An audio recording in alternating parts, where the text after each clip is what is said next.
consultora, que además, orgullosamente, son graduadas de la Escuela de Economía, ¿verdad? Son expertas en el tema. Yulisa Sáenz Leiva es licenciada en Economía, además es máster en Estadística de la Universidad de Costa Rica. Tiene una maestría en Administración Pública y una maestría de la Escuela de Maxwell de la Universidad de Syracuse en Nueva York. Además, es doctora del DOGOP, de doctorado en Política Pública de la Universidad de Costa Rica, y una amplia experiencia en los temas de fiscalización. Actualmente la gerente del área de fiscalización de desarrollo de las finanzas públicas de la Contraloría de la República. Así que es un trayecto importante el que ha recorrido. Verónica Cerdas es bachiller y licenciada en Economía, igual de la Universidad de Costa Rica, tiene una maestría, es egresada de la maestría en Administración Pública, con énfasis en Gestión Pública, y es especialista en Ciencia de Datos. Esa cosa que ahora empieza a llamar la atención, sí, esas cosas buenas. Es especialista en Ciencia de Datos, e igual trabaja en el área de fiscalización de la Contraloría General de la como esto no se trata de que me escuchen a mí, sino a ellas, les cedo la palabra. Sé que nos vamos a informar muchísimo y la charla va a ser sumamente productiva para toda la audiencia. Muchas gracias. Cierto. Bueno, muy buenas tardes a todas y a todos. Más bien agradecer en primera instancia a don Juan Rafael y a la Escuela de Economía de la Universidad de Costa Rica, invitarnos nuevamente al campus para compartir con ustedes un tema que es muy cercano, la verdad, a todos nosotros, porque hay algo que es inexorable y es el paso del tiempo, ¿verdad? Todos vamos a llegar a envejecer y tenemos que estar digamos, atentos o ustedes que van a llegar, digamos, también a puestos, ¿verdad? Donde se puedan tomar decisiones que permitan que como sociedad podamos brindar los bienes y servicios a esta población a la que todos vamos a llegar, ¿verdad? Entonces, y además, este informe, ¿verdad? Tiene una particularidad y es que tiene un enfoque muy sistémico. Todo está conectado con todo, ¿verdad? Uno ve un problema aquí en la parte de educación, pero eso repercute en pensiones, ¿verdad? Y también la parte demográfica va a repercutir en la parte de salud. Bueno, todo está como interconectado. Entonces, en ese sentido, aporta datos que esperamos les puedan ser de utilidad para conocer el contexto en el que se desenvuelve este país, ¿verdad? Y puedan ustedes también como incidir, también inclusive como ciudadanos, en que se pueda tomar las acciones como país para poder atender este fenómeno. Bueno, primero que todo, tal vez agradecerle aquí a Verónica, que la verdad es la investigadora principal, y una compañera nuestra, María José Anturola, que no sé si nos está viendo, que también participó en el estudio, ¿verdad? Pero esto es producto de la investigación que ellos realizaron. Bueno, entonces, para empezar, el día de hoy traemos la agenda más o menos que tiene el informe. Es un informe inclusive ya que fue publicado en el 2019, y también quiero agradecerle a Verónica que se dio a la tarea de actualizar algunos datos y fue súper interesante poder ver qué habíamos dicho y cómo estamos ahora, ¿verdad? Si los fenómenos se han profundizado o han mejorado, ¿verdad? Entonces, este ejercicio ha sido muy interesante. Entonces, tenemos una primera parte de generalidades, ¿verdad? Que es el tema de la transición demográfica. Después vamos a ver lo que es el impacto fiscal en tres áreas, el impacto del cambio demográfico sobre la parte fiscal, pero en solo tres áreas, porque el envejecimiento puede tener efectos, digamos, sobre otras, pero esto está circunscrito a educación, salud y pensiones. Después vamos a conversar sobre lo que es la construcción de un marco fiscal demográfico. Entonces, bueno, ¿cuál es el problema? Y la idea es aportar aportar soluciones. Y finalmente una sección de consideraciones finales y conclusiones. Este informe forma parte de una serie de informes que nosotros denominamos en la Contraloría de opiniones y sugestiones. Le hablamos al legislador, ¿verdad? Buscamos incidir, nosotros somos órgano auxiliar de la Asamblea Legislativa, donde se hacen todas las reglas del juego, ¿verdad? Y eso es un lugar muy importante porque todo lo que afecta a la sociedad, las reglas de juego se definen ahí. Entonces, le vemos qué es lo que está sucediendo en la sociedad y estudiamos estos distintos temas y le hacemos recomendaciones principalmente a ellos para que se ajuste, digamos, la normativa para atender estas situaciones. Entonces, como les decía, hubo antes de este informe uno que tenía que ver, por ejemplo, con el impacto fiscal del cambio climático, ¿verdad? Esto que ahora se denomina crisis climática. Nosotros digamos, analizamos esa situación y su impacto sobre la hacienda pública y otros determinantes de cambio que los invito a leer ahí también, como la transformación digital, que más bien va a tener un impacto positivo sobre la hacienda pública, todo lo que es, digamos, el tema de la transición energética. Otro determinante de cambio fundamental que está afectando a todos los países, más aún igual después de la pandemia, el tema del endeudamiento, ¿verdad? Todos estos son problemas que la sociedad, y inclusive a nivel mundial, digamos, tiene que resolver. Tenemos una nueva serie, ¿verdad? Esto era como de determinantes del cambio, y tenemos una nueva serie donde le hacemos recomendaciones al legislador en materia de gestión financiera pública, porque la gestión financiera pública digamos, incide, ¿verdad?, sobre toda la prestación de los bienes y servicios. Entonces, tenemos, por ejemplo, el estudio que se hizo sobre el manejo eficiente de la liquidez, que esto ya hay un proyecto de ley que se discute actualmente, ¿verdad?, en la Asamblea Legislativa, ya está casi para digamos, darle debate final en el plenario. Tenemos también, digamos, la gestión financiera integrada, todo lo que son los retos del sistema tributario y lo que es, digamos, lo que hemos denominado más allá del ritual, planificación para una gestión pública resiliente ante entornos dinámicos, ¿verdad? Entonces, todos estos son una serie de temas que nos impactan a todos nosotros como ciudadanos y que hacemos recomendaciones. Entonces, bueno, ya para entrar en materia, en este reto que vamos a estudiar, que es el del cambio demográfico. Bueno, como ustedes saben, ¿verdad? Lo que es la pirámide poblacional se transforma, Costa Rica se convierte en una sociedad que se cataloga en un estado de transición demográfica avanzada. Estamos hablando de baja natalidad y baja mortalidad. Y si vemos como algunos datos sobre este tema, vemos, por ejemplo, cómo la tasa de natalidad pasó en el año 2000 de 20 por cada 1000 habitantes a 10 en el 2022 por cada 1000 habitantes, ¿verdad? Lo que es la tasa de mortalidad, bueno, aquí se refleja un poco el aumento por la pandemia, ¿verdad? Y la esperanza de vida al nacer muy alta, ¿verdad? Tanto en hombres y más en mujeres, ¿verdad? Que nos tiene ya alrededor de los 80 años. Otro dato reciente que publicó el INEC como al 30 de junio es el tema de la tasa de fecundidad. Ustedes saben que para la tasa de reemplazo de la población, ¿cuánto es? Perdón. ¿Cuál es la tasa de reemplazo de la población?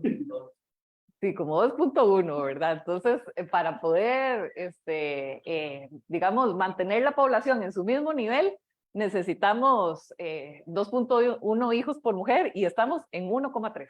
Y alguien dice, ¿por qué no es 2, así es 0,0? No. La pregunta otra vez. Sí, la pregunta, ¿por qué no es 2,0 en lugar de... ¿Por qué es 2.2, 2.1 y no 2.0? Que sería el reemplazo de los padres. Buena idea.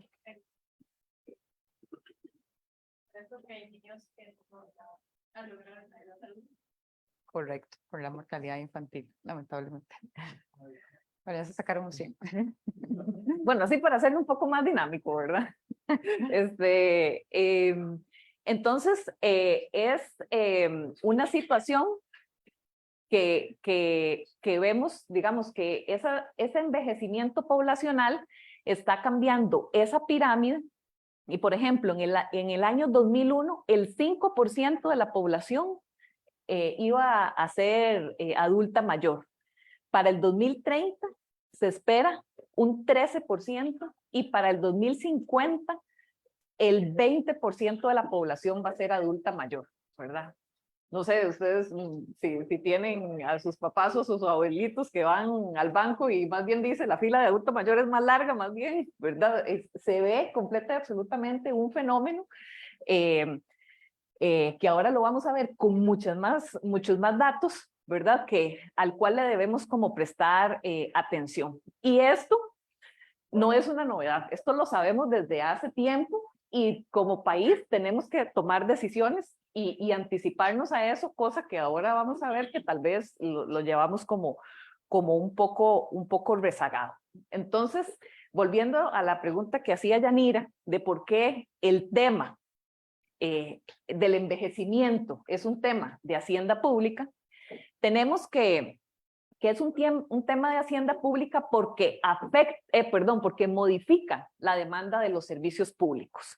Entonces, por ejemplo, ¿qué estamos viendo en educación? Donde baja la tasa de natalidad, hay una disminución de la población en edad escolar.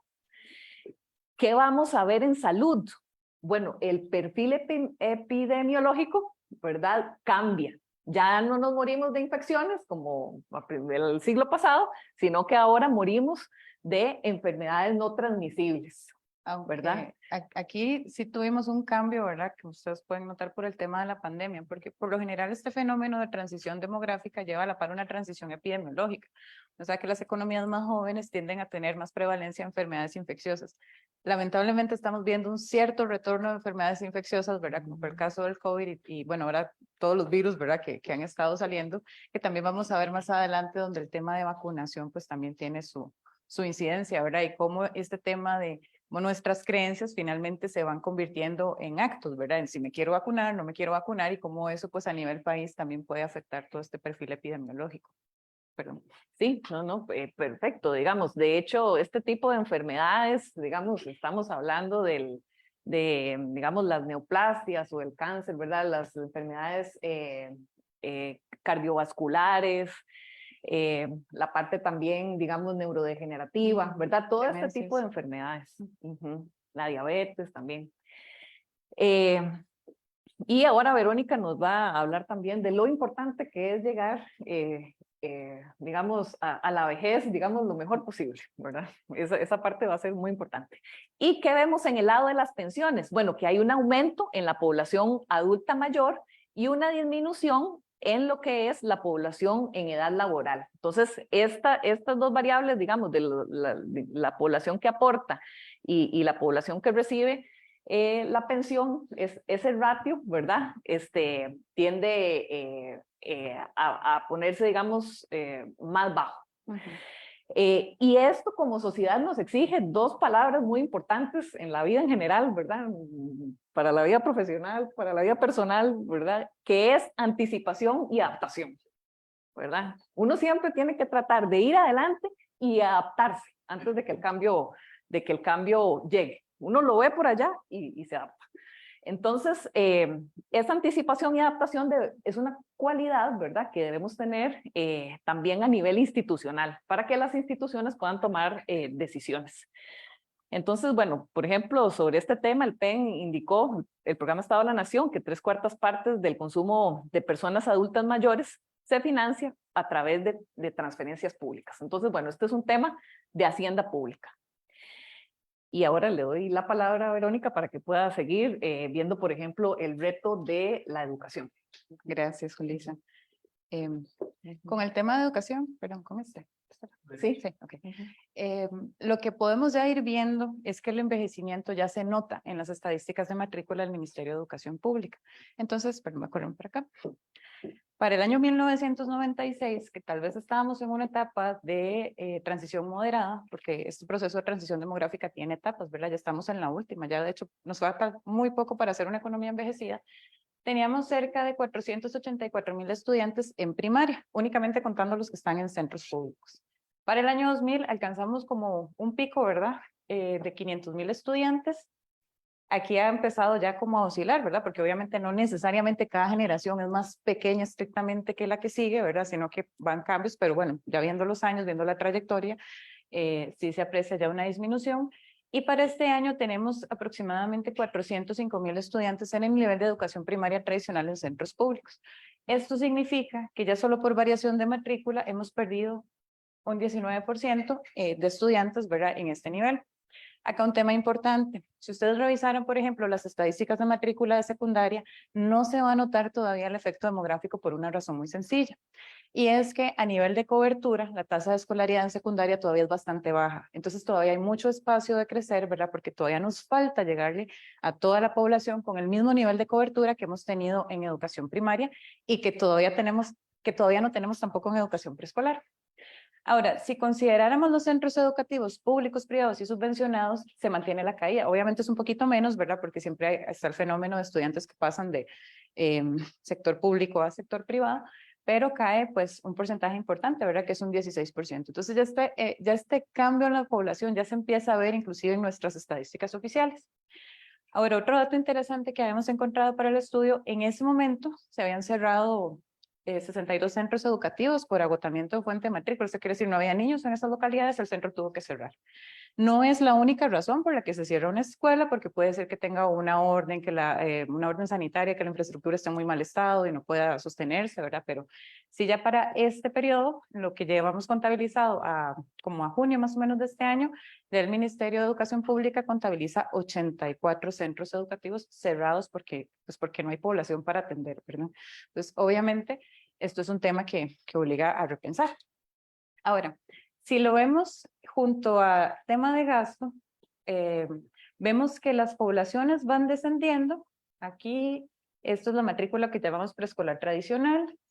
Por aquí, si siguiéramos el gráfico, veríamos un salto, ¿verdad? Porque en el año 2018 la educación preescolar ya se considera que tiene que ser obligatoria. Ya los padres de familia les van a pedir el certificado de que llevaron preescolar para poder hacer la matrícula de primer grado. Entonces, como buenos ticos, ¿verdad? Ya eso nos obliga y ya aquí vemos un saltito, ¿verdad? Aquí sí empezamos a ver como esta caída y en secundaria se mantiene como por acá, ¿verdad? A nivel de gasto, para seguir con el ejemplo de educación preescolar y primaria, pues el gasto se ha tendido a mantener. Igual, evidentemente, si continuáramos el gráfico para los años 2018-2023, sí notaríamos el efecto de la pandemia y de la regla fiscal, que ustedes saben que son elementos, ¿verdad? Efectos de la economía institucional y de la relevancia de la toma de decisiones, pues son dos situaciones que afectaron el país. Y entonces el gasto pues se ha tendido como a mantenerse, no ha crecido al mismo ritmo que en los años anteriores. Entonces nada más para que ustedes lo vean por ahí. Gracias. Ok, ahora, aquí nada más recordar, ¿verdad? Este fue un ejercicio que hicimos en su momento en el año 2018-2019, ¿verdad? Entonces, y tener los datos con ese nivel de detalle para poderlo replicar si no era como tan sencillo. Pero un poco lo que nos planteamos es una pregunta realmente muy intuitiva. Si yo le diera a todos proporcionalmente lo mismo que le dimos en un año, ¿qué sucedería con el gasto? Evidentemente, como la población va a reducirse, pues el gasto tendería a reducirse, ¿verdad? Ahora, en el caso de educación, sabemos o esperamos que esto no suceda porque hay un tema normativo que es el destino constitucional del 8% del PIB para educación, ¿verdad? Entonces, si realmente, por ejemplo, si mantuviéramos esta trayectoria, que era como la histórica, veríamos esa caída que va al 5% con las últimas proyecciones de población disponibles. De hecho, ese sería otro ejercicio interesante, ¿verdad? Cuando ya haya nuevas proyecciones, ¿verdad? Con los nuevos resultados, pues también cómo se movería esto, ¿verdad? Porque puede que incluso sea una curva más baja todavía. Si les diéramos un aumento de un 3% anual, sería la línea gris punteada y pues, realmente lo que esperaríamos, ¿verdad? Es que se materialice este 8% del PIB para educación, ¿verdad? Entonces, aquí tal vez un poco reflejar, ¿verdad? Que no en todos los casos la forma o las decisiones, ¿verdad?, que toma el país a la hora de asignar sus gastos, ¿verdad?, pues necesariamente van como a seguir estrictamente la dinámica poblacional, ¿verdad?, que el país toma una decisión, se fue a asignar este 8% de educación, y bueno, es lo que estaríamos pues viendo que se materialice en algún momento. Ahora, ¿qué es lo que ha pasado ya en años más recientes? Y esto sí es únicamente el presupuesto del Ministerio de Educación Pública. Pues lo que hemos visto es que el gasto ha estado bajando los últimos años. Incluso si agregáramos 2024 a nivel del agregado, ¿verdad? Pues por ahí veríamos con el proyecto de ley de presupuesto tal vez una barrita un poquito más bajita, ¿verdad? Y a nivel de porcentaje del PIB, sí vemos que la asignación, tanto por el tema de todo lo que sucedió con la pandemia y lo que estamos asignando, pues es una asignación que está bajando en este momento, ¿verdad? Entonces aquí tal vez un poco la reflexión es, bueno, ¿qué vamos a hacer como país respecto a este tema, ¿verdad? Y un poco es también pensar cómo asignamos y cómo utilizamos de la manera más eficiente los recursos, ¿verdad? Pero yo puedo darle el 8%, pero si lo gasto mal o no lo gasto dentro de las cosas más importantes para el sector educativo, tampoco voy a tener garantía de tener buenos resultados, ¿verdad? Entonces, una política cuantitativa no necesariamente me va a garantizar el éxito en algo tan importante y tan complejo como lo es la educación. Acepta, tener en cuenta. Ok. ¿Qué otra cosa vimos cuando hicimos este estudio? Un poco lo que, si el tema es como, bueno, vínculo entre la dinámica demográfica y las asignaciones de gasto, en este caso no necesariamente es tan explícito en el sentido de que la política está inclusive en la Constitución, ¿verdad? Como les decía, en la más alta herramienta normativa que tiene este país. Vemos también, o vimos en su momento, que hay como un espacio, o que el cambio demográfico debería ser utilizado como un espacio de oportunidad para poder atender ciertos rezagos que lamentablemente ya son históricos dentro del sistema educativo. Entonces, en nuestra labor de auditoría, que también es una de nuestras principales funciones como Contraloría, encontramos temas, por ejemplo, de eficiencias en colegios nocturnos. Bueno, este estudio está un poquito viejito, ¿verdad? Pero veíamos que, por ejemplo, aún compartiendo instalaciones, tal vez el personal director cerraba el laboratorio de informática para que el grupo de la noche no tuviera acceso al laboratorio, ¿verdad? Entonces usted dice, bueno, estamos aquí como que yo venga a recibir clases a las 7 de la noche, pero no estoy recibiendo lo mismo que uno a las 7 de la mañana, ¿verdad? Y eso es, pues de alguna forma, fomentar las inequidades desde el propio sistema. Hemos encontrado también debilidades en el área de TI y ustedes dirán, bueno, ¿y esto qué tiene que ver, verdad? Y resulta que la parte administrativa es muy importante. Tal vez no sea la economía más pura, pero es sumamente relevante porque necesitamos información. Si como ministerio ni siquiera tengo claro mi modelo de arquitectura de información, ¿cómo voy a tomar decisiones? Y esto se volvió nuevamente importante también, por ejemplo, por el tema del control. Por ejemplo, en términos de información, el control en la partida de remuneraciones. No sé si ustedes han oído en algún momento escuchar del tema de las sumas pagadas de más, de menos en personal docente. ¿Alguien ha escuchado de ese tema o no? Ok. La planilla del ministerio es la más grande del país. Incluso es considerada la organización más grande de Centroamérica. Y esta planilla se gestiona de manera muy manual. Entonces, ¿qué sucede? Sucede que mientras el reporte de mi salario llega desde la dirección regional en la que yo esté hasta San José, pues puede que la persona fallezca, puede que le cambien el nombramiento, puede que tenga un recargo de funciones y entonces resulta que tal vez me tenían que pagar 100 y me pagaron 500 o me tenían que pagar 100 y me pagaron 50. Entonces se genera contablemente una cantidad de sumas pagadas de más y de menos que realmente pues también afecta no solo la calidad de la información, no solo al personal docente, sino que también afecta pues el uso del gasto, ¿verdad? Porque no estamos asignando las cosas tal cual lo definimos en todos los instrumentos que tenemos planeados para ello. Hemos encontrado también deficiencias en educación técnica y recientemente salió este informe, este es de octubre, no, perdón, sí, es como octubre, noviembre del año anterior. Y un poco lo que vemos también son brechas regionales. El sistema no necesariamente provee lo mismo según usted se ubique en la dirección regional de Sula, que es la zona indígena de Talamanca, o si estoy en San José Central, o si estoy en una zona urbano marginal, o si estoy en la dirección regional de Occidente, ¿verdad? Entonces, dependiendo de dónde esté, el sistema también pues tiene sus asimetrías regionales, lo que nuevamente nos lleva al tema de eficiencia en gasto.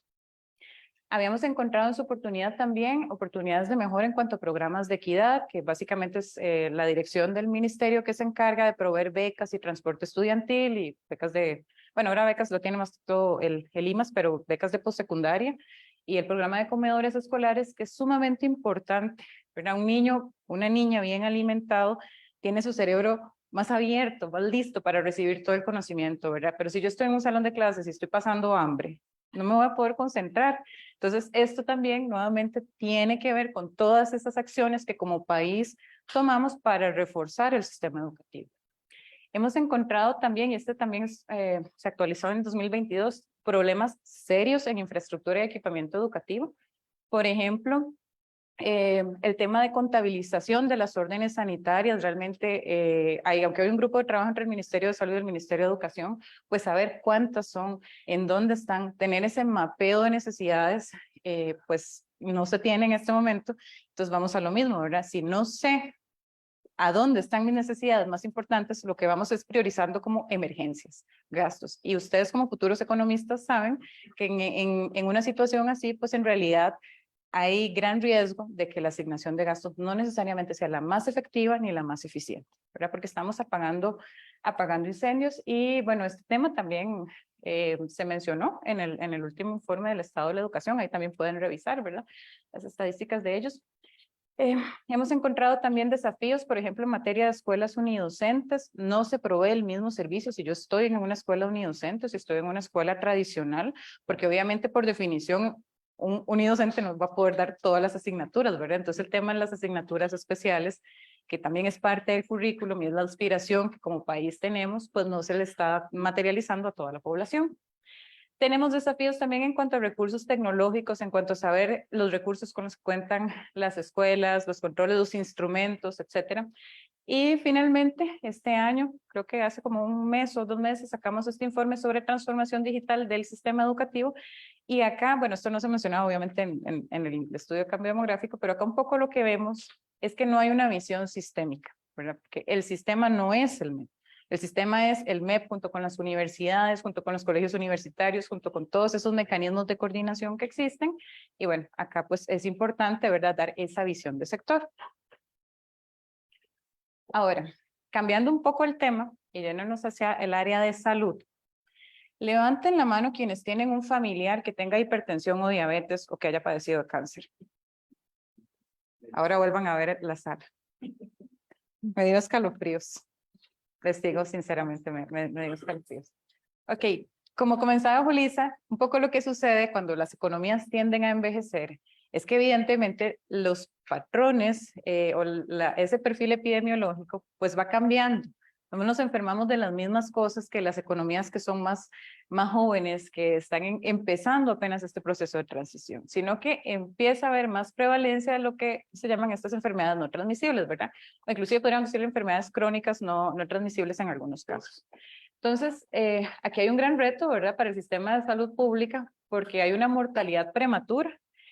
Entonces, no solo es que ya la población que va a sostener es cada vez más pequeña, sino que esta población tiene una mortalidad prematura bastante más grande, ¿verdad? Entonces, por ahí hay un tema de atención a la enfermedad. Los que han tenido un familiar directo hospitalizado recurrentemente, piensen cuánto gastan incluso las familias, ¿verdad? A nivel de taxis, transporte, etcétera, lo que gasta el seguro, porque no es así como que me hospitalizaron hoy y ya me curé. Esto implica procesos de años para una persona y para su núcleo familiar. Y por supuesto, pues lamentablemente un tema de invalidez, ¿verdad? Puede que llegue esa situación donde realmente ya no, la persona no puede continuar, ¿verdad? Porque no puede continuar trabajando por un tema de estos. Pues bueno, aquí por ejemplo, viendo las causas de las defunciones, respecto a, bueno, los datos negros son los que se presentaron en el informe en su momento y los anaranjaditos son los que encontramos más actualizados en el INEC. En el caso de diabetes, vean cómo pasó de 4.8 a 7.03. Y esto lo digo con mucho dolor, puedo compartirles que, bueno, mi mamá estuvo en esa estadística en algún momento. Enfermedades del sistema circulatorio, del 25% a un 26%. Neoplasias, o sea, tumores, cáncer de cualquier tipo, etcétera. Aquí sí tuvimos una disminución de un 22% a un 20.9%. Y enfermedades respiratorias de un 9% a un 6.5% a junio de este año, ¿verdad? Entonces, esto que vemos acá son enfermedades que tienden a ser crónicas. Y es una condición de vida de la persona. Tiene que gestionarla. Y gestionarla, evidentemente, como ustedes saben, no hay almuerzo gratis, ¿verdad? Esto lo paga la caja y esto lo pagan las familias. Y esto, pues, de alguna manera, ¿verdad?, también en contribuciones sociales. Y ni hablar de la pérdida de bienestar y emocional que esto implica, ¿verdad?, en un proceso para una familia. Ahora, ¿qué nos lleva a esto? Bueno, que necesitamos ser efectivos en el abordaje de las enfermedades no transmisibles, ¿verdad? Entonces, es un tema de cómo cambia la prevalencia, cómo cambia la cobertura y cómo cambia el control óptimo, entendiendo que control óptimo es que lleguemos a mantener la enfermedad o la condición, digamos, controlada, a raya, ¿verdad? Entonces, si soy diabética, que mi hemoglobina glicosilada esté en 7. Si está en 10, estoy en problemas. Si mi presión arterial está, no sé, por los cielos, estoy en problemas. Y ni qué hablar del perfil lipídico, ¿verdad? Entonces, bueno, aquí traemos 2 ejemplos. En el caso de la diabetes, vean cómo ha cambiado esto de 10% a casi un 15% en 2018. Y bueno, no sé cómo irá el dato cuando encontremos ya unos 2020, 2022, ¿verdad? Que eso es como el más reciente que ubicamos. Porque es una enfermedad totalmente prevenible. Pero las personas que se enferman de diabetes y que llegan a tener una diabetes complicada es sumamente costoso y desgastante para el núcleo familiar. La cobertura en primer nivel, entiéndase las personas que, bueno, que en ese nivel de BAES, de primer nivel de atención de salud del sistema de salud de Costa Rica, logró el sistema, por así decirlo, como agarrar, ¿verdad? De aquí por dicha sí hemos tenido una mejora, porque en aquel momento habíamos visto una caída, ya ha mejorado un poquitito, y el control óptimo para las personas con diabetes, ¿verdad? Que implica tener la presión arterial, el índice glicémico y el perfil lipídico bien, pues anda en estos datos para el año 2022, ¿verdad? 50%, 38% y 35%. Usted dice, no está tan mal. Pero el asunto es tener las 3 juntas, ¿verdad? Que buscamos el dato, no lo encontramos, pero no es así como tan sencillo. Para que tengan una referencia hacia el año 2000, creo que 18, personas que tuvieran estos 3 indicadores bajo control eran el 10%, nada más, ¿verdad? Entonces, es como, ¿de qué lado va a saltar la liebre, verdad? En cuanto a la hipertensión arterial, ¿hay alguien aquí que ya sea hipertenso? Don Juan. Bueno, vamos bien, vamos bien. En personas de 20 años o más, la prevalencia estimada de la enfermedad, vean que también se había bajado un poquitito, otra vez está aumentando, 37% para el año 2022. Y eso considerando que por lo general hay subdiagnósticos, ¿verdad? Hay personas que no saben que son hipertensas, pero ya lo son. La cobertura, igual en el primer nivel de atención, un 48%. Aquí por fortuna, bueno, versus a cuando presentamos el informe, vemos una mejoría. Y el control óptimo, aquí sí vemos una caída sensible, ¿verdad? Porque un 54% en realidad todavía está bastante lejos. Y aquí quiero hacer una acotación, el tema del ciberataque, ¿verdad? Porque, y volviendo al tema de la importancia de la información, resulta que no hay, revisando por ejemplo los estudios de la caja, hay una afectación todavía de que no tenemos el 100% de la información, ¿verdad? Del impacto, perdón, que generó ese ciberataque. Entonces aquí también para que ustedes vayan conectando cosas, ¿verdad? Ahora que Julissa les habla del enfoque sistémico, porque no solo es la economía, no solo decir cuánto me cuesta, es empezar a ver todos los otros nodos que salen de todo esto y cómo se van interrelacionando y cómo eso pues finalmente afecta a la gestión pública, afecta el servicio público y va a afectar a las personas y a las familias.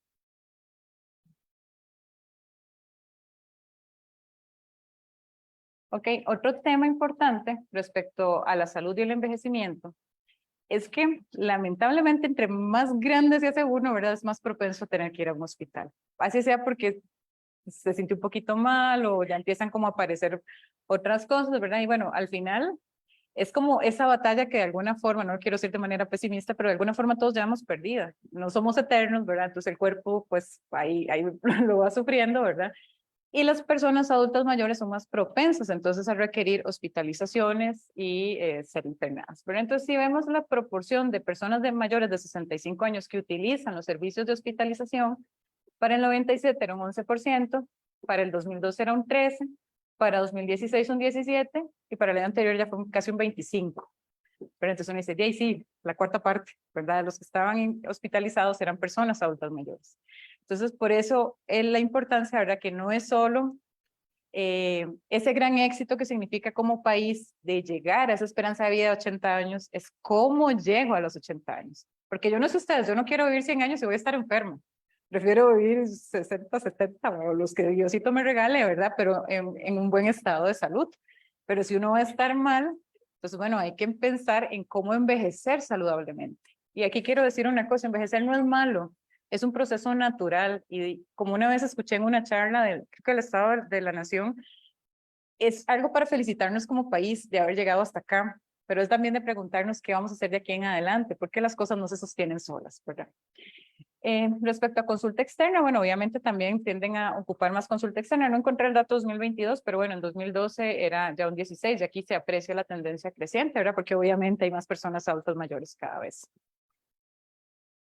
Y bueno, aquí igual el ejercicio que hicimos, que, bueno, estuve buscando el informe base, el último más reciente, y pues no lo encontré tan actualizado. Lo que hicimos fue preguntarnos, ok, viendo la estructura de edades, viendo la estructura de gasto y viendo las proyecciones de población, si este gasto se mantuviera constante, ese es el ejercicio, como les digo, más intuitivo, ¿verdad? ¿Cómo iría el gasto en salud de aquí al año 2030? Y la verdad, como que aún siendo un ejercicio muy sencillo, el resultado nos sorprendió, ¿verdad? Porque aumentaría aproximadamente un 86%.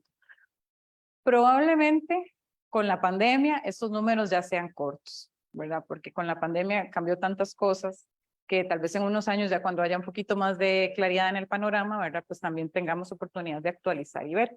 Ahora, si les diéramos un 3% más, ¿verdad? Dándole ahí ese aumento, pues tendríamos la otra curva, ¿verdad? Entonces, como les decía, esto incluso es un ejercicio, si ustedes se quieren, un poco ingenuo en el sentido de que es muy optimista, porque lo que nos dicen las cifras es que realmente en estas enfermedades crónicas vamos todavía, en algunas, empeorando.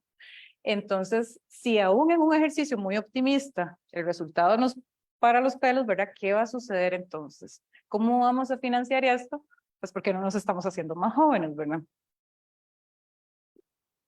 Y bueno, igual que en el caso de educación, empezamos a ver qué otros temas habíamos visto respecto a la gestión del servicio de salud.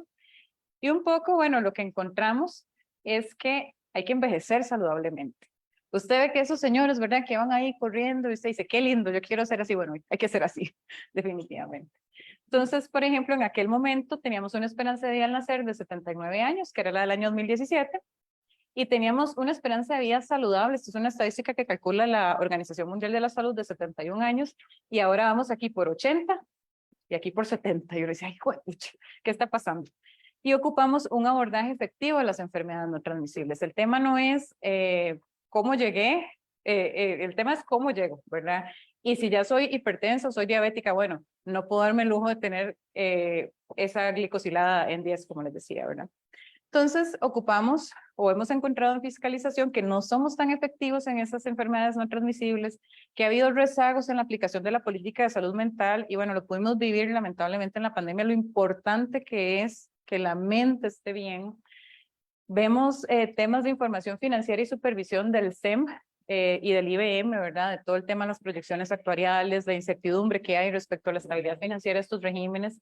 Vimos temas de contratación administrativa, esto es muy relevante, imagínense, no es como lo que compra un hospital, imagínense ese stand coronario súper específico, lo que compran todos los hospitales del país, más todos los otros insumos y dispositivos médicos que se requieren, y más los medicamentos, etcétera, ¿verdad? Es una cadena logística increíblemente compleja. El tema de eficiencia también vimos y eficacia en hospitalización, ¿verdad? Encontramos incluso cosas buenas, por ejemplo, había una modalidad que era hospital de día, la persona iba de día al hospital y dormía en su casa. Eso le permitía estar cerca de su familia y recibir la atención sin tanta cosa, ¿verdad? Igual en consulta externa del primer y del segundo nivel. Y bueno, son como temas, ¿verdad? Que aquí se van pegando y que nos dicen, hay mucha tarea por hacer en materia de salud. Y el tema de abordaje de estos años de enfermedad o cómo minimizamos esta brecha para ser personas saludables cuando seamos personas adultas mayores. Y le doy la palabra a Julissa. Gracias, sí. Entonces, bueno, como han visto con Verónica, el estudio trata de hacer esos cálculos, ¿verdad? De lo que es el efecto demográfico puro, ¿verdad? Solo, ¿verdad? Ceteris paribus, pues, dijeron ustedes, ¿verdad? Que solo porque nos hacemos más viejos, ¿qué va a pasar con ese gasto? Y entonces ya vimos que más bien en el caso de educación va para el lado contrario, como hay menos niños, ¿verdad? Y como la natalidad es más baja, más bien el gasto como porcentaje del PIB en educación, manteniendo el mismo nivel de gastos, sería de 5,2 en el 2030, que ya vimos, como dijo Verónica, que más bien hay otros efectos ahí que se combinaron y para el 2024 se está estimando ese gasto en 5,2% del PIB. ¿Cuál es el efecto en salud? Solo por el efecto demográfico puro, 86% de incremento en el gasto en salud. Solo en lo que es los costos de hospitalización, ¿verdad? Aquí no estamos, porque encontrar datos de esto, complicadísimo, ¿verdad? Solo por ese efecto. Y ahora vamos a ver cuál es el efecto demográfico puro en el tema de las pensiones, ¿verdad? Entonces, como vimos, había dos efectos aquí por el envejecimiento. Mayor población demandante, ¿verdad? Más personas pensionadas y menor población aportante. Y esto nos genera una presión sobre todos los regímenes de pensiones. Ese ratio que les hablaba al principio pasó de 7,31 afiliados por pensionados en el año 2000 a, con datos actualizados del 2018, al 2030 se espera que baje a 3,66. Este era el dato original del estudio y este es el dato revisado, ¿verdad? Entonces, y en el 2040, 2,76.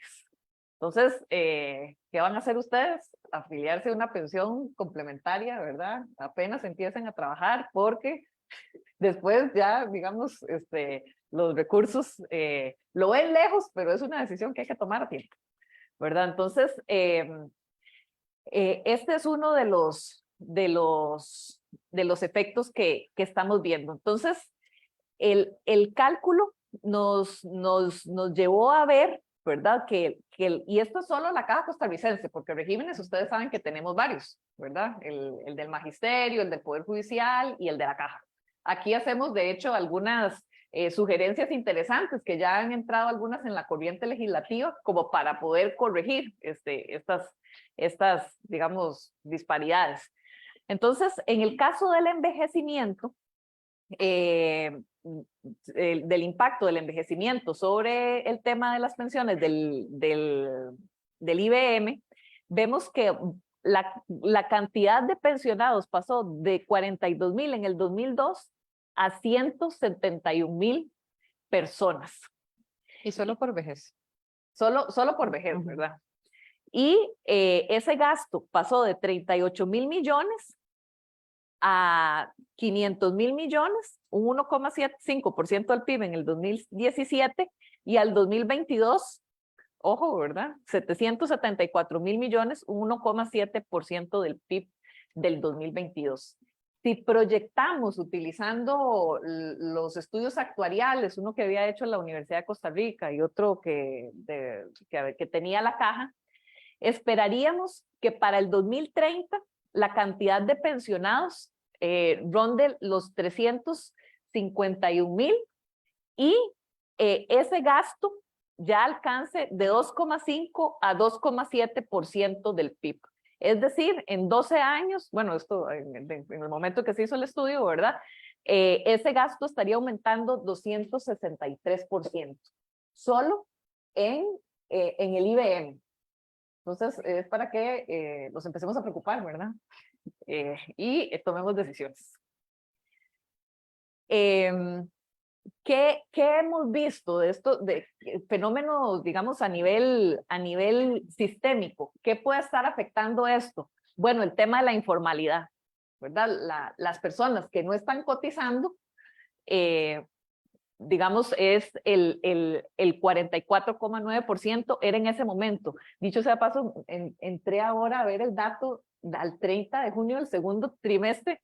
No tengo la respuesta, pero bajó estadísticamente de forma significativa. 39,2. Entonces, bueno, ahí, pues si alguno quiere investigar y me cuenta qué habrá pasado, pero me llamó la atención. Pero bueno, este fenómeno, ¿verdad? De la... Sí, sí. Es para ustedes. La Contraloría es un lugar para ir a trabajar. Gracias. Y vean cómo los afecta. Entonces, pueden ir a trabajar a un banco o lo que fuera, pero vean lo importante que es esto. Y este es un comercial que no me pagó la Contraloría. Muchas Gracias, don Juan. Sí, entonces, eso es algo que tiene que preocuparnos, ¿verdad? ¿Cómo hacemos como para formalizar más, ¿verdad? Y que todos contribuyan, ¿verdad? Porque, bueno, está ese fenómeno de la evasión de las contribuciones, de los niveles salariales. Ahora, bueno, vamos a tener un efecto. Todas estas preguntas son muy interesantes. Digamos, el tema de la ley de empleo público, uno diría, ¿y qué impacto va a tener? ¿Verdad? Bueno, en realidad el empleo en el sector público es más pequeño que el del sector privado, ¿verdad? Pero bueno, aquí podría haber, digamos, un efecto porque obviamente es la parte más formalizada. Lo que son los porcentajes de contribución y perfil de beneficios. ¿Qué observamos? Desde el 2005 han empezado a aumentar todos estos porcentajes, ¿verdad? Entonces al Estado como Estado le cobran más, ¿verdad? A la parte patronal también, ¿verdad? Entonces todo esto, estas decisiones que se han tomado para tratar de hacer más sostenible el régimen, que ustedes saben que nadie se pone contento y no sé si vieron en Francia donde hicieron eso, ¿verdad? Así como muy, sí. No, perdón, quería agregar ahí a eso que comenta Julissa, que estos cambios, estos cambios en los porcentajes de contribución del IBM fue una reforma que, si mal no recuerdo, se hizo en el año 2005. Entonces, en 2005 dijeron, ok, a partir de 2010 vamos a aumentar las cuotas quinquenalmente y ya le damos un respiro al régimen. Pero por ahí de 2018, 2019 ya nos dimos cuenta, ay no, es que viera que calculamos mal, no nos va a alcanzar. Y tuvimos que volver a cambiar los porcentajes de cotización, ¿verdad? Entonces, reforzando nada más, ¿verdad? Que esto es algo de que en realidad desde hace décadas sabíamos que íbamos a llegar a este punto, pero que tomar decisiones es realmente eso. Tenemos que hacer ese comercial. Sí, sí, Gracias. no, gracias. De hecho, también han habido cambios no solo en ese porcentaje de contribución, sino en el tema del perfil de beneficios, ¿verdad? No es como antes que la gente se iba con el 100% del último salario, ¿verdad? Ahora, si rece para que le llegue el 40%, en este momento, ¿verdad? Entonces, digamos, aquí hay que empezar a prepararse desde ya. Y hay un efecto sistémico que hemos estado viendo, que es que donde le cobran al Estado más, el Estado se desbalancea. Y entonces ustedes ven que digamos, el tema del déficit fiscal, ¿verdad? Y más recientemente un fenómeno que ya es nivel no hago la transferencia, ¿verdad? Entonces, y no registro, ¿verdad? No presupuesto, no registro. Y digamos, el Estado y la Caja Costarricense, el Seguro Social, es la economía de este país, ¿verdad? Esos son los dos actores económicos más grandes. Entonces, las decisiones, pues en algún momento van a tener que tomarse como de forma balanceada, porque, digamos, los dos tienen que ser sostenibles, ¿verdad? El Estado fiscalmente y la parte de la seguridad social, que culturalmente es muy importante en este país y que nosotros, digamos, somos beneficiados en comparación con otros países que no tienen eso, ¿verdad? Entonces, deberíamos preocuparnos por tomar decisiones como país para hacer estas dos cosas sostenibles. Porque el Estado de ahí le da bienes y servicios públicos especialmente también a las personas más desfavorecidas, ¿verdad? Entonces, bueno, tiene que haber sostenibilidad. También han habido estudios, digamos, donde se han detectado situaciones en el tema de normas, en los registros, las normas contables, las conciliaciones, NIC-SP, normas internacionales de contabilidad del sector público, un tema pendiente desde el 2008. Digo, eso es como básico para poder tener información y tomar decisiones. Ahí vi la estadística del avance en la caja, en NIC-SP, antes de venir ni se me olvidó. No me acuerdo, pero eran no sé si 60 o 84% en materia de NIC-SP. El tema de la supervisión, ¿verdad?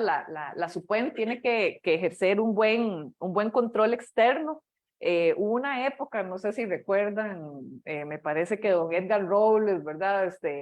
También decía que tenía que haber como información, ¿verdad? Que se facilitara información de esto, ¿verdad? Entonces, bueno, esta parte yo creo que ya ha mejorado un poco y el tema también de lo que son las políticas de sostenibilidad.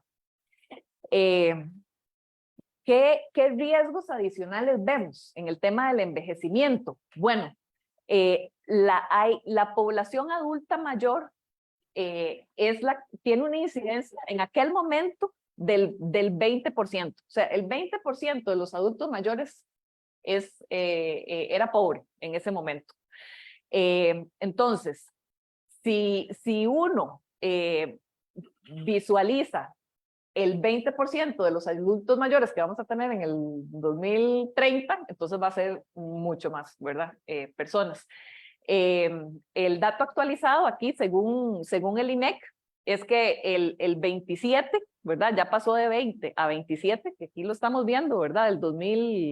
Esto fue como el 2017, y ahora el 2021, ya el 28% de la población adulta mayor vive en condición de pobreza.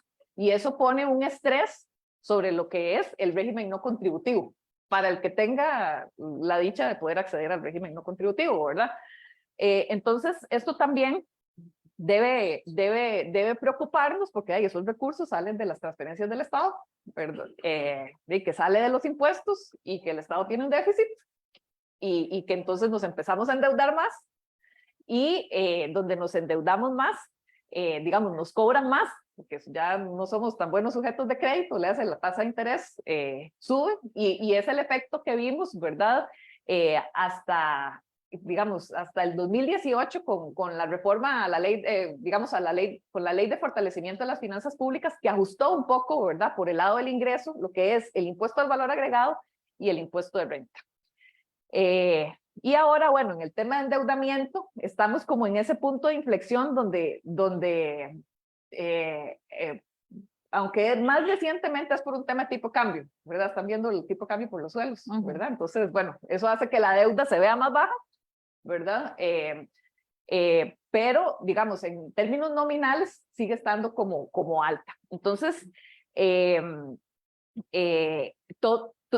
todo, digamos, esa historia que les acabo de contar de dónde sale ese dinero, bueno, tiene repercusiones sobre toda la economía, ¿verdad? Porque las tasas de interés afectan a todos, los bienes y servicios que pueda dar el gobierno afectan a todos, ¿verdad? Entonces, para que ustedes vayan haciendo como todas esas conexiones que es el instrumental que les da la Escuela de Economía, ¿verdad? Para hacer análisis de los impactos. Entonces, como les decía, ahí va a haber una alta presión de los regímenes de pensión con cargo al presupuesto nacional. Actualmente, para el 2024, ese gasto va a ser de un 2,4% del PIB.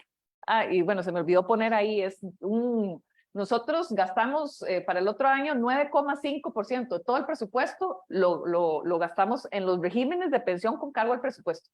Que en teoría, ¿verdad? Esos ya están cerrados, pero a veces aparece otro, no sé si se acuerdan, el de Habdeba, ¿verdad? Antes de ese el de INCOP, entonces están cerrados y aparece algo y ya hay otros que se pensionan, ¿verdad? Entonces, pero en teoría, digamos, esto debería ir disminuyendo en el tiempo. Lo que pasa es que eso es algo como muy paulatino.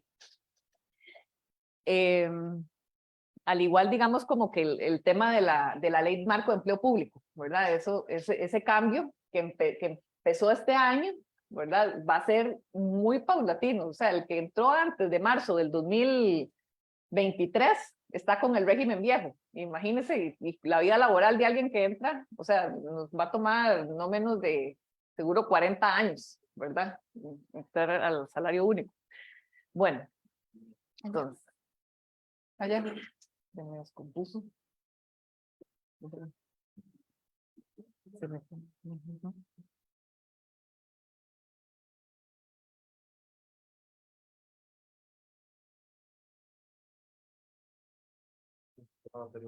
A ver. Sí, lo cambio ahí.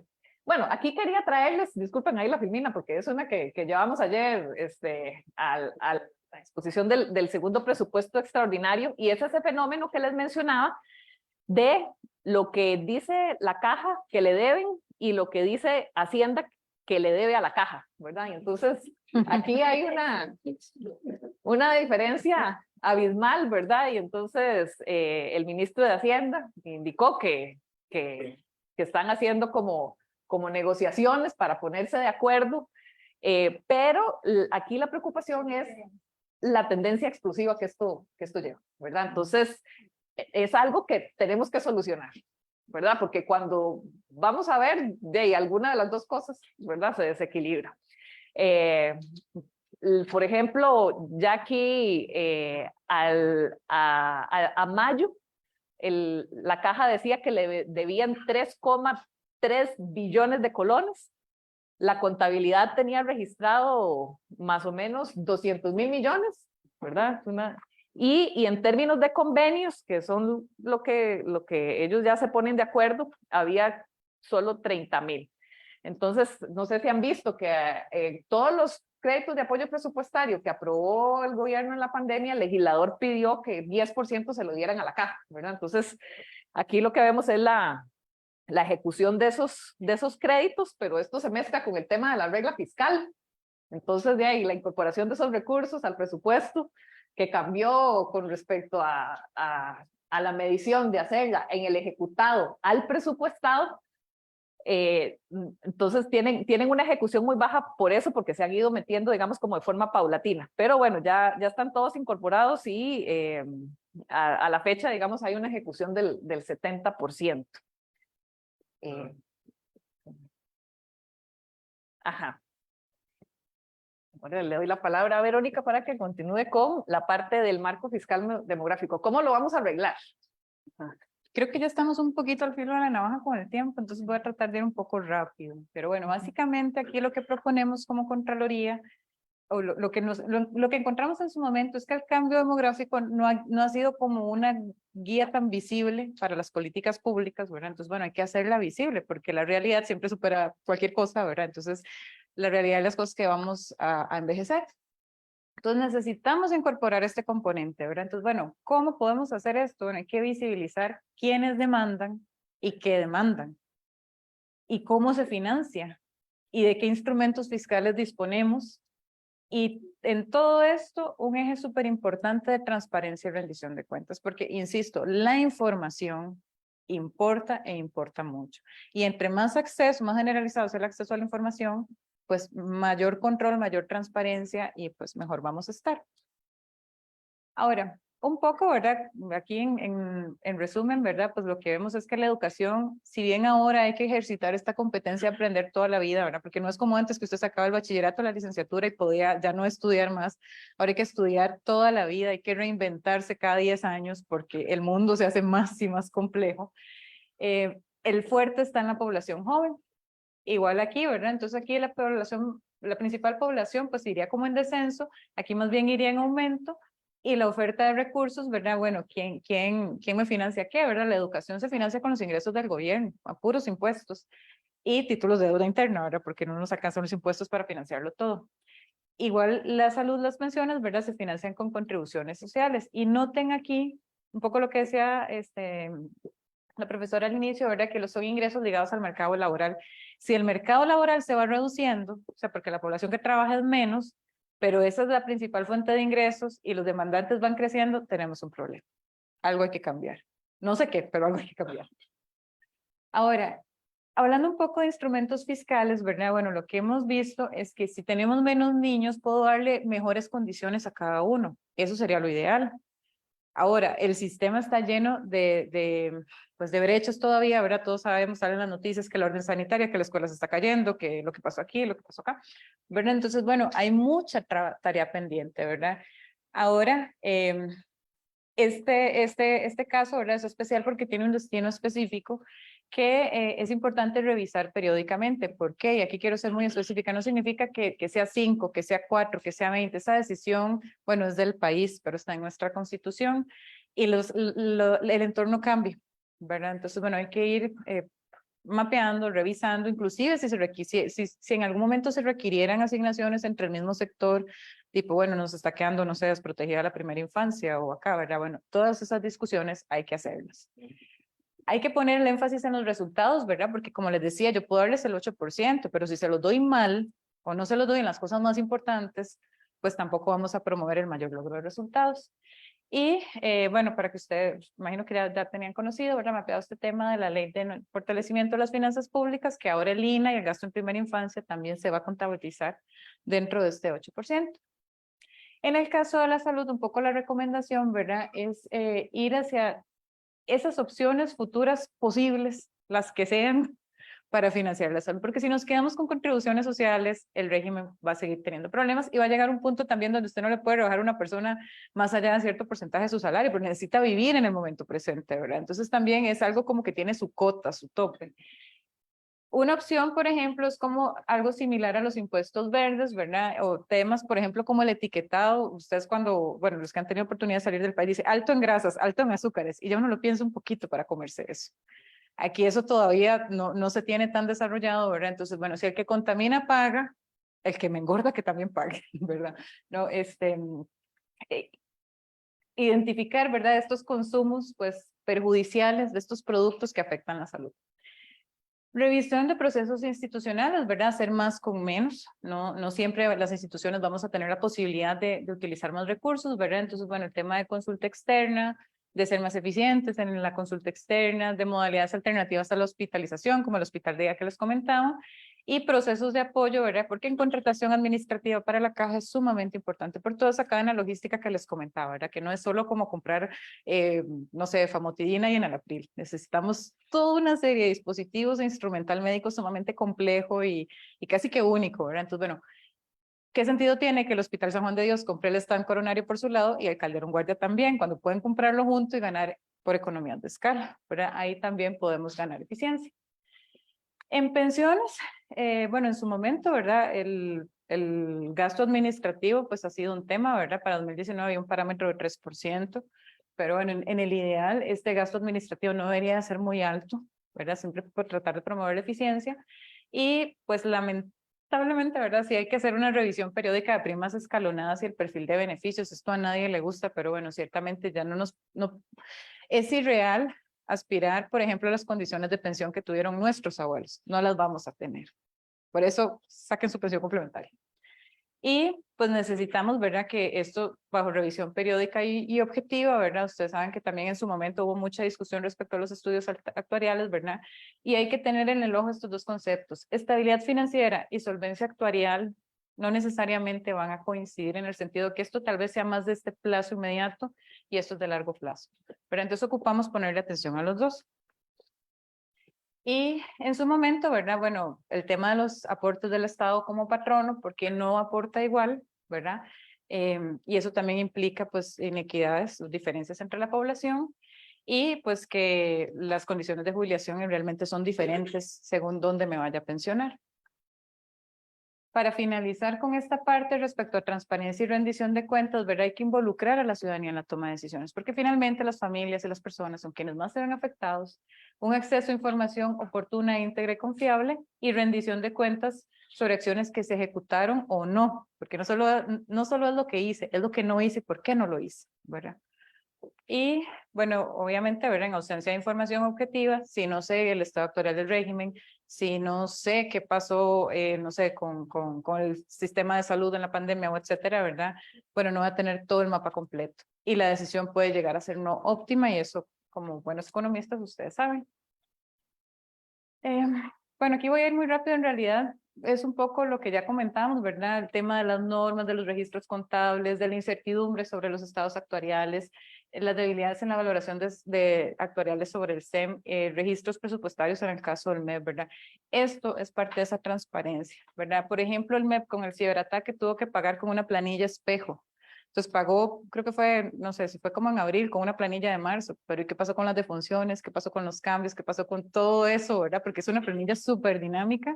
Bueno, esto afecta un poco el tema de transparencia. Y le doy la palabra a Julissa para cerrar. Ya no, Sí. Bueno, supongo que quitamos. estamos ya sobre tiempo, entonces igual, muy rápido. Yo creo que ha quedado como ustedes nos dicen ahí, ¿verdad? Claro, el tema como de los efectos y llamar la atención sobre la responsabilidad histórica que tenemos todos con ese pacto intergeneracional para tomar las decisiones que requiramos digamos, hacer frente a todos los retos que el envejecimiento nos trae.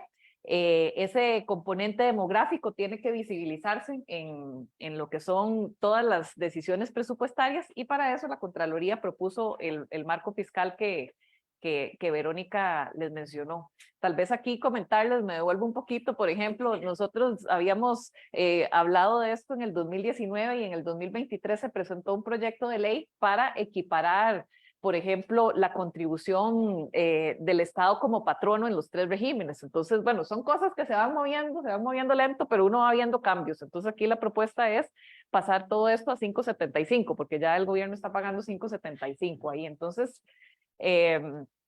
digamos, como que uno sí ve como que hay cambios.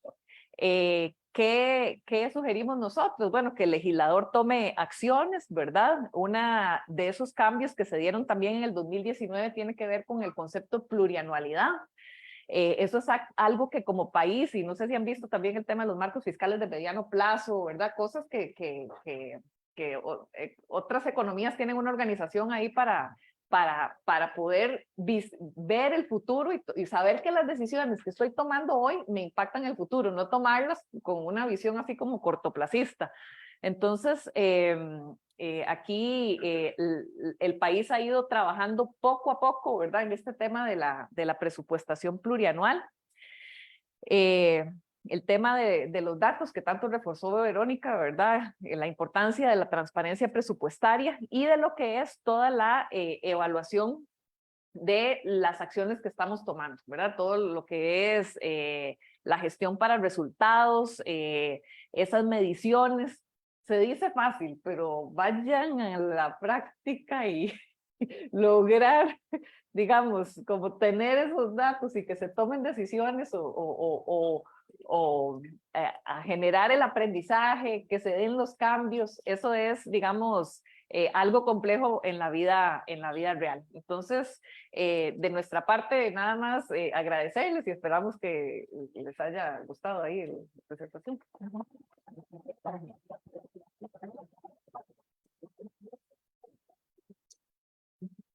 Muchísimas gracias a ambas. Creo que en realidad es mucho que pensar. Les pido que por favor piensen bien, porque mi vejez depende de las decisiones que ustedes tomen a partir de ahora. Entonces, esto es una decisión absolutamente egoísta. Por favor, piensen bien qué van a hacer. No, de verdad, muchísimas gracias. Gracias. ¿Alguna pregunta, comentario que tengan? ¿Tienen Juan Ignacio?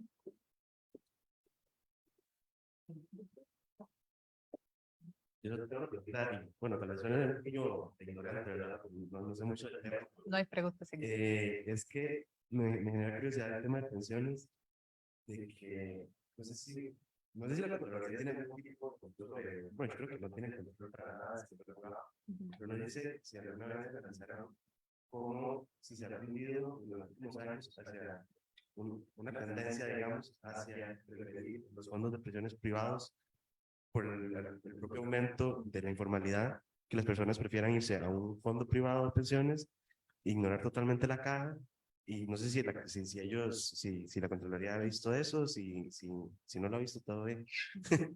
Solo quería saber si lo han visto. Sí, bueno, atreviéndome a responder, así tal cual no, en realidad, porque sí quedaría, digamos, tal vez como el proceso estadística de informalidad. Y sí, digamos, respecto al ámbito de fiscalización nuestro, es sector público, ¿verdad? El uso de los fondos públicos. Entonces, como ir a fiscalizar un fondo privado, realmente sí se escaparía de nuestras competencias. Pero sí, el sistema de pensiones de nosotros pues está diseñado, ¿verdad? Con esos pilares. Es el primer pilar de capitalización colectiva y pues el régimen más grande es el IBM, ¿verdad? Y donde vamos a caer la mayoría. La complementaria, la obligatoria, no, ¿cómo es? Pensión complementaria obligatoria, ya se me olvidó el nombre, pero bueno, el ROP, el ROP y el régimen no contributivo para las personas pues en condición de pobreza.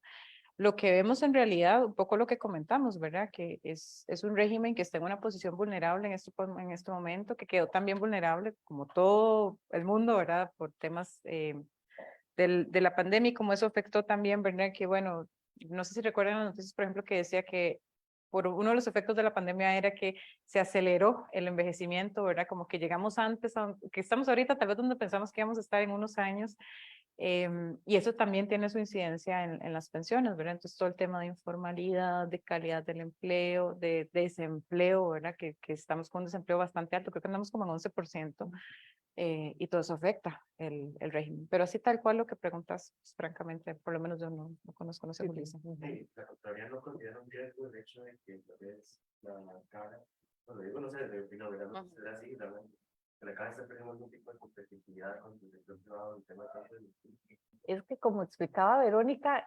los pilares de las pensiones son tres, entonces digamos, todos, yo no sé si uno puede renunciar al primero, o sea, No. todos estamos en el de la caja, ¿verdad? Uno no puede. Ujú. Pero los formales, Es la informalidad. Ah.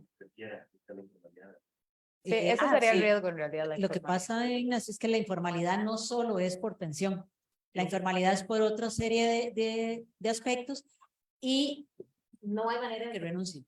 Yo no puedo renunciar ni a la pensión ni al seguro.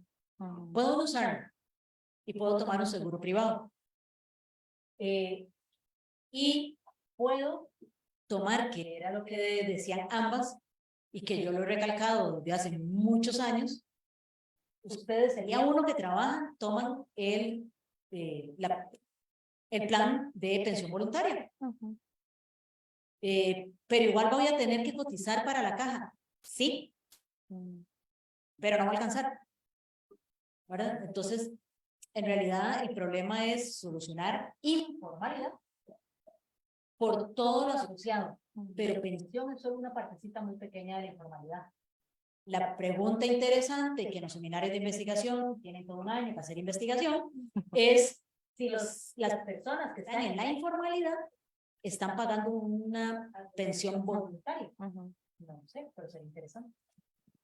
Que también ahí la caja sí ha hecho esfuerzos, ¿verdad? Como de si usted estaba como asegurado voluntario, que realmente esté como trabajador independiente si es lo que le corresponde, ¿verdad? Porque eso sí pasa y ha ido como cerrando esa puerta, ¿verdad? Porque la contribución voluntaria era un poquito más baja que la de trabajador independiente, pero si su realidad es que usted es un trabajador independiente, pues así le corresponde cotizar, ¿verdad? Ujú.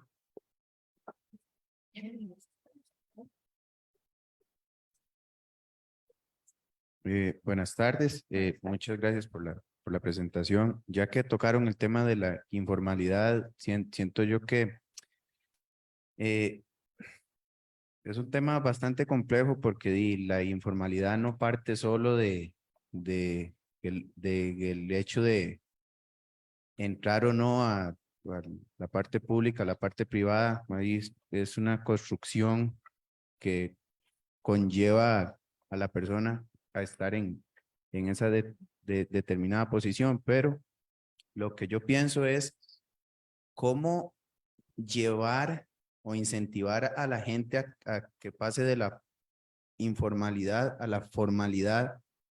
No es tarea fácil porque, por ejemplo, de ahí, abrirse un negocio y que Juan y yo querramos estar, cotizar para la caja, toda la tramitología que en nuestro país es un poco extensa, por no decir bastante extensa, y teniendo encima que si yo estoy en la parte formal o informal, independientemente de si estoy o no estoy, yo siempre me voy a hacer viejo. Eso no me lo puedo quitar de encima. Entonces, ¿cómo poder promover, llevar o atraer hacia la formalidad bajo un sistema que estar en la parte formal cuesta? Y cuesta bastante, cuesta tiempo, cuesta organización, cuesta plata. De ahí llevar un manejo contable hasta cierto punto es bastante difícil. Entonces, sí, esa es la pregunta. Ujú. Sí, tal vez ahí comentarles que, bueno, en otro de los estudios que les mencioné ahí, ¿verdad? De la recaudación, en otros países, por ejemplo, lo que hacen es que no es como nosotros que tenemos a la caja y a tributación, ¿verdad? Sino que es algo como unificado. Entonces, digamos, usted no tiene que ir a inscribirse a la caja y ir a inscribirse a tributación, sino que va solo a un lugar, ¿verdad? Y entonces ya ahí usted se inscribe para pagar impuestos y se inscribe, digamos, para hacer las contribuciones. Hay otros, me parece, digamos, también he visto al Banco Central que hizo un estudio hace poco, de que si a uno le bajan lo que le cobran, tal vez yo tengo un incentivo, ¿verdad? Si bajan la base mínima contributiva, un incentivo como para incorporarme. Entonces, por ejemplo, no sé, el tema de las empleadas domésticas, ¿verdad? Entonces, había que, digamos, como si tenían tiempos parciales, había que pagar por un tiempo completo. Entonces, digamos, la gente no se matriculaba. Entonces, hay medidas como por los, diría yo, digamos mínimo por esos dos lados. Lo que pasa es que ustedes saben que hay un tema ahí como puro la curva de Laffer, ¿verdad? Hay un punto ahí donde si usted lo baja mucho, ¿verdad? Ya no sirvió. Sí, ya digamos, más bien pierde. También yo diría, yo creo que vos mismo diste una respuesta, ¿verdad? En realidad, si uno lo ve desde una óptica de economía del comportamiento, lo que es difícil no lo hago, porque me cuesta tiempo, dinero, energía.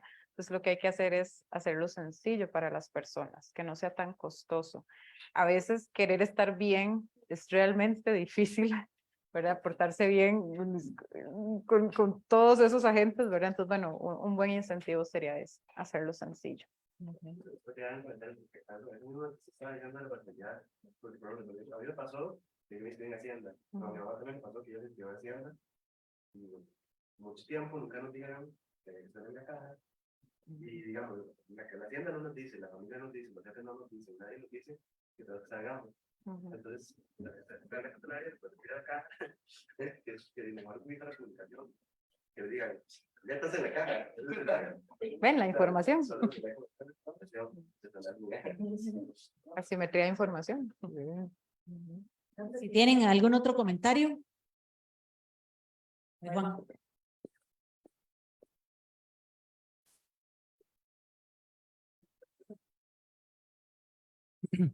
Bueno, primero que nada, muchas gracias por la presentación. Mi duda va en la parte de las diapositivas que hablaba sobre la salud, y es que mencionaban varias enfermedades crónicas. Hasta donde tengo entendido, varias de estas enfermedades crónicas, una vez son bien medicadas, la persona que es paciente de este tipo de enfermedades puede llevar una vida plena, como si, o sea, como si no la tuviera, pero aún así, digamos, la tiene.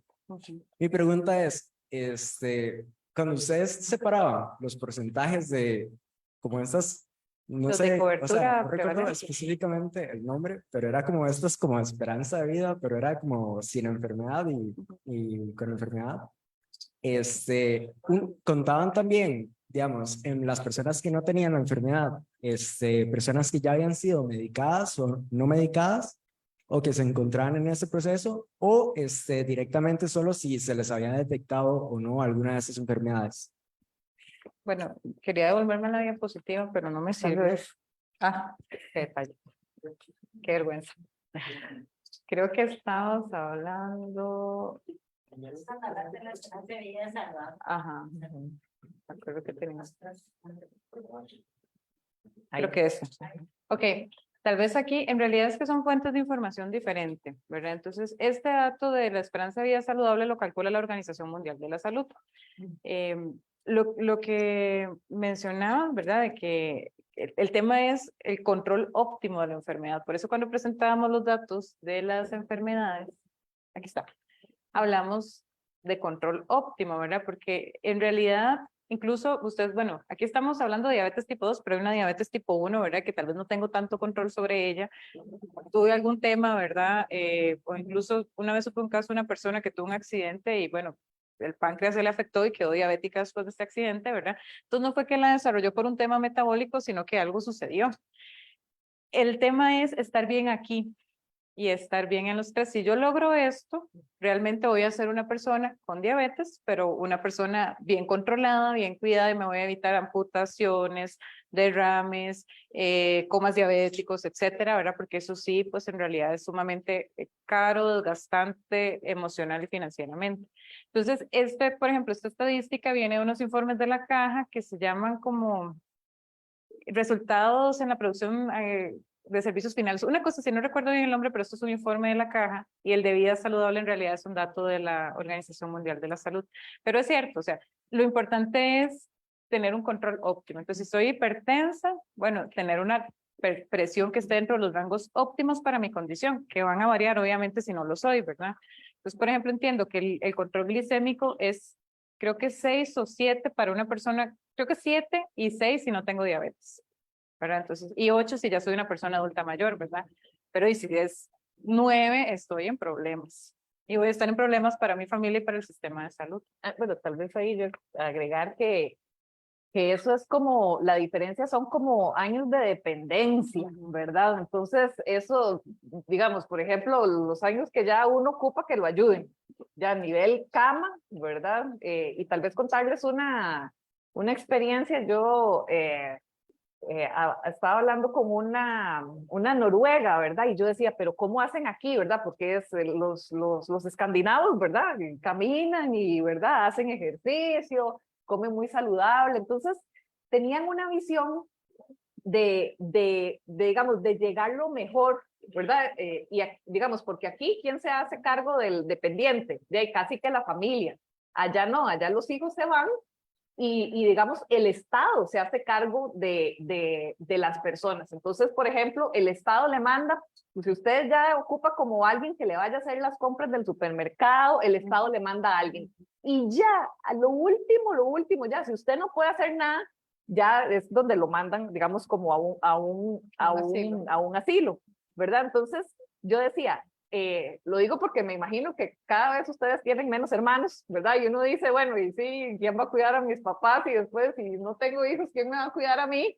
¿Verdad? Entonces, esas sociedades más envejecidas lo resolvieron de esa forma, ¿verdad? Entonces, la gente se preocupa por tener buena salud y minimizar, digamos, la cantidad de tiempo que uno va a estar en un asilo, y también minimizar, digamos, o sea, que el Estado pueda correr, digamos, que el Estado pueda, digamos, asumir ese costo de que, no sé, yo ocupo que alguien me llegue a bañar en la mañana. Entonces, alguien llega, me baña y yo sigo en la casa, ¿verdad? Entonces, bueno, lo digo a propósito de, no sé si vieron el documental de las zonas azules, ¿verdad? Y de que hay que tener músculo y eso, ¿verdad? Entonces hay que tratar de llegar lo mejor posible. Usen los grados, no vayan por el ascensor. Muchas gracias. Bueno, de vuelta, muchísimas gracias. Muchísimas gracias a ambas. Muchísimas gracias, jóvenes.